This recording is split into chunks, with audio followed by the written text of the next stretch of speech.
শুনেছি জীবন বাংলেই নাকি জি Bangla.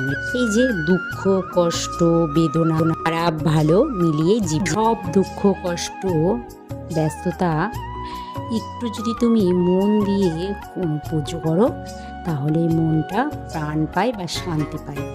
Hello everyone, আমি সুবর্ণা। আমার নতুন আর একটি গল্পতে তোমাদের সবাইকে ওয়েলকাম।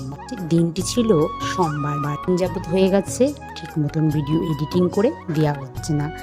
আজ আমি মামা বাড়িতে চলে এসেছিলাম। মামা বাড়িতে মনসা পুজো।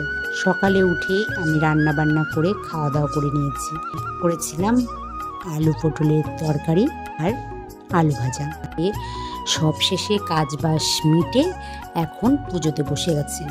আজ হলো কি পঞ্চমী জানি না, ওই পঞ্চমী তিথিতে মামা বাড়িতে মনসা পুজো হয়। এটাই এখন মনসা পুজো করতে বসে পড়েছে সবাই।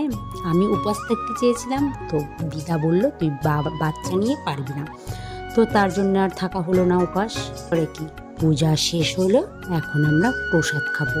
প্রসাদের মধ্যে যেটা থাকে খিচুড়ি, মুড়ি না মুরকি, যেটাকে খই দিয়ে পাক দেয়, লুচি, পায়েস, একটা মিক্স সবজি ছিল আজ পুজোর প্রসাদে।